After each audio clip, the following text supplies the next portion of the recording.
야곱은 가나안 땅으로 돌아가라는 하나님의 명령, 또한 하나님께서 함께 하시며 지키시겠다는 그 약속의 말씀을 삼촌 라반의 손에서 지켜주시는 것을 통해서 그 약속의 말씀이 실제로 성취되는 것을 경험했습니다.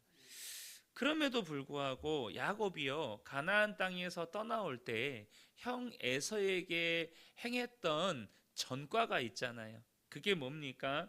형의 배고픔을 이용해서 팥죽 한 그릇에 장자권을 팔게 만들었고, 심지어 아버지와 형을 속여서 축복권까지 탈취해 버립니다. 그 일로 형이 자신을 죽이려고 했기 때문에 그는 가나안 땅을 도망치듯이 떠날 수밖에 없었습니다. 그런데 이제 어떻게 되는 겁니까?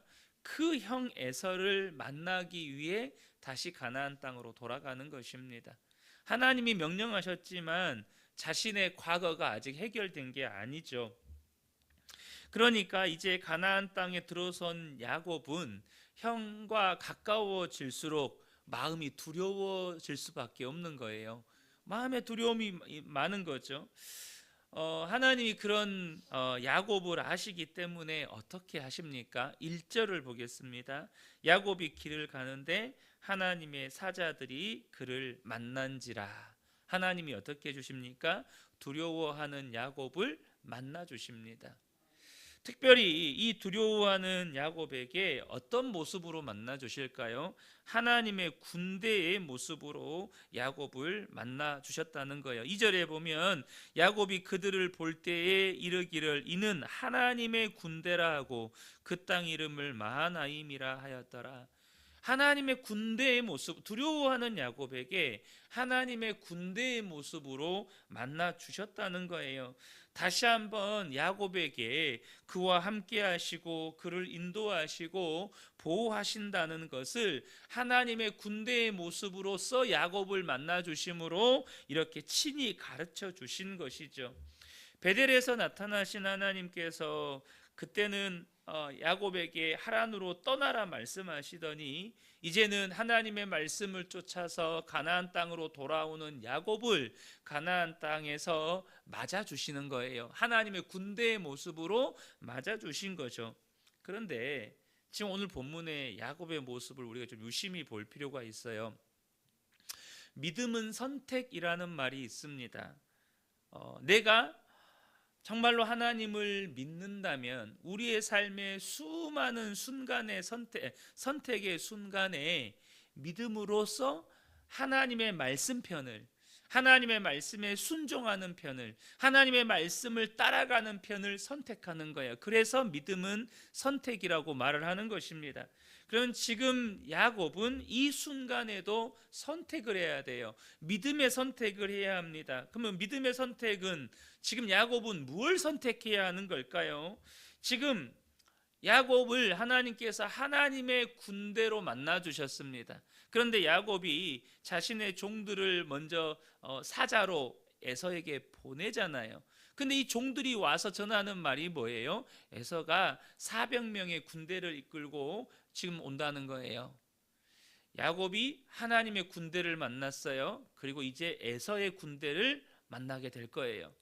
그럼 그때 야곱은 어떤 선택을 해야 할까요? 하나님의 군대를 두려워할 것인가? 에서의 군대를 두려워할 것인가? 선택해야 하는 거예요. 야곱은 마땅히 하나님의 군대를 두려워해야 했어요. 그런데 지금 야곱이 뭘 두려워하고 있습니까? 형 에서가 보낸 군대를 두려워하고 있다는 것입니다. 7절에 보면 야곱이 심히 두렵고 답답하여 이런 구절이 나오죠. 11절 보면 내가 주께 간구하오니 내 형의 손에서 에서의 손에서 나를 건져내시옵소서. 내가 그를 두려워함은 그가 와서 나와 내 처자들을 칠까 겁이 나기 때문이니이다. 지금 누구를 두려워합니까? 그가 만난 하나님의 군대를 두려워하지 않고 아직 만나지도 않은 에서의 군대만 두려워하고 있다는 것이죠. 이것은 동일하게 우리에게 적용되는 말씀입니다. 여러분, 지금 여러분이 근심하고 걱정하고 두려워하고 있는 대상이 뭐냐는 거예요. 그런데 그것이 정말로 근심하고 두려워해야 할 대상을 지금 내가 두려워하고 있느냐는 거죠. 성경은 우리에게 뭐라고 가르칩니까? 마태복음 10장 28절을 보면 몸은 죽여도 영혼은 능히 죽이지 못하는 자들을 두려워하지 말고 오직 몸과 영혼을 능히 지옥에 멸하실 수 있는 이를 두려워하라 라고 말씀합니다. 우리가 정말로 두려워해야 할 분, 마땅히 두려워해야 할 분은 우리의 몸과 영혼을 지옥에서 멸하실 수 있는 분, 오직 하나님밖에 없다는 거예요.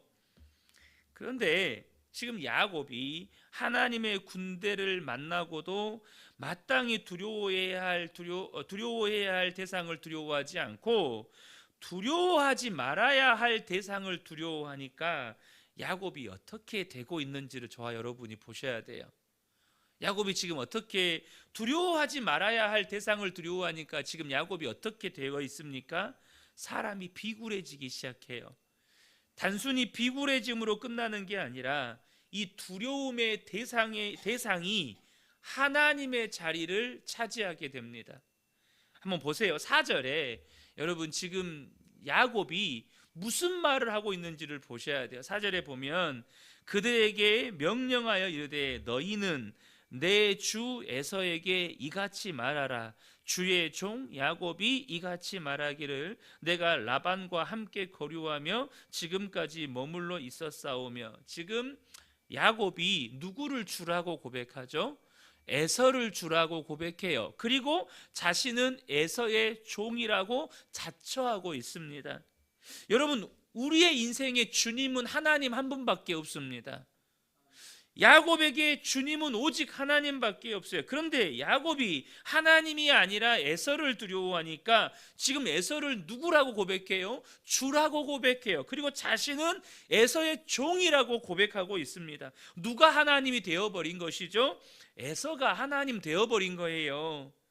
두려움의 대상이 하나님의 자리를 차지하고 나는 그 두려움의 대상의 종으로 매여 살게 된다는 거예요. 여러분, 왜 하나님께서 당신의 백성들에게 두려워하지 말라라고 말씀하셨는지를 저와 여러분이 분명하게 이해하셔야 돼요. 어떤 분들은 야, 하나님이 두려워하지 말라라고 말씀해 주시니까 참 위로가 된다, 이런 말씀들을 하세요. 아, 참 위로가 된다. 여러분, 하나님이 저와 여러분이 두려워하지 말아야 할 대상을 두려워하고 있을 때 아이고 두렵지, 너 두려워하지 말아라, 내가 네 아버지다, 두려워하지 말아라, 단순히 그 마음 가운데서 두려워하고 있는 저와 여러분을 위로해 주시려고 두려워하지 말라고 말씀하신 게 아니에요. 저와 여러분이 그 영적인 실상, 본질을 보셔야 돼요. 여러분, 내가 무언가를 두려워하잖아요. 두려움의 대상이 하나님 돼버린다는 거예요. 하나님 돼버린다는 말은 그 두려움의 대상의 눈치를 보면서 그 두려움의 대상의 종이 되어서 그 두려움의 대상이 나에게 요구한 대로, 시킨 대로 나는 끌려다니는 인생이 될 수밖에 없다는 것입니다.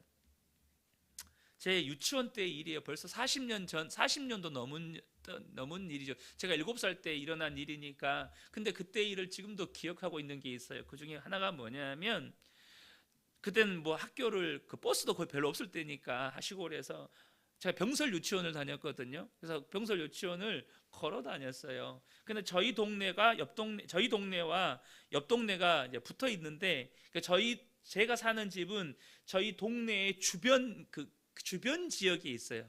그러니까 사실 옆 동네 친구들하고 더 가까운 거예요. 제가 살던 마을은 봉덕, 저희 친구들이 살던 마을은 덕촌 이랬거든요. 이게 붙어 살았다고요.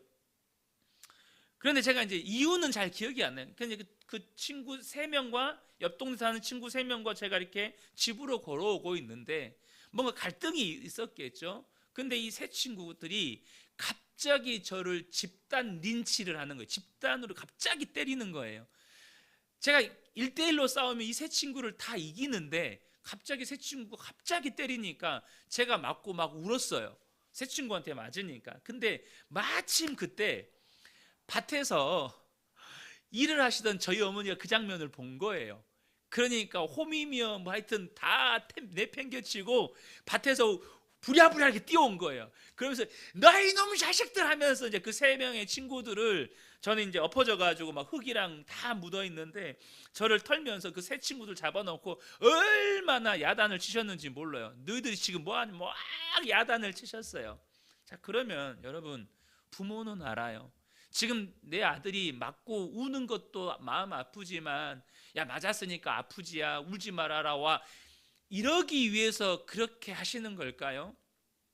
그게 아니에요. 부모가 없는 자리에서 이 자식이 또 맞고 다니면 어떻게 하지?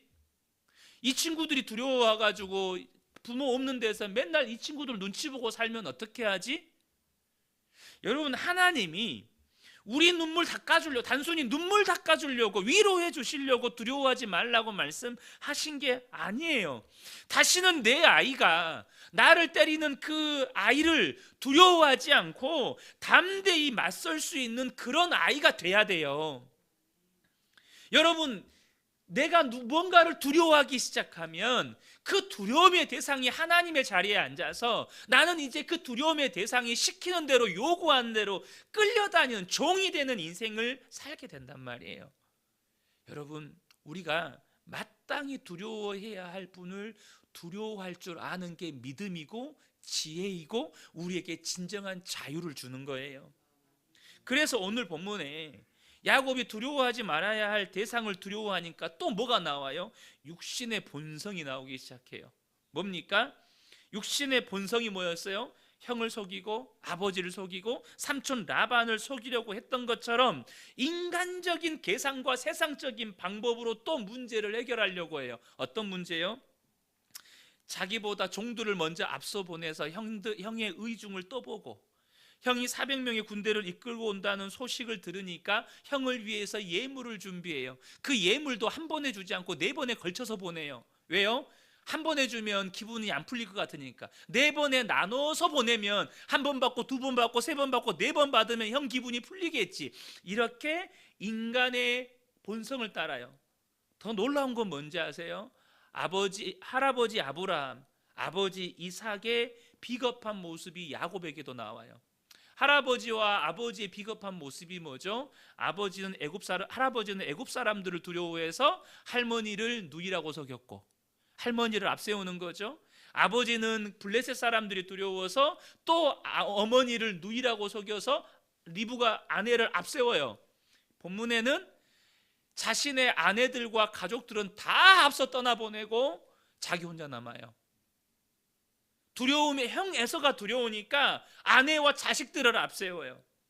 너무너무 비겁한 이 아브라함의 가문에 흐르는 이 죄의 본성이에요. 너무너무 비겁해요.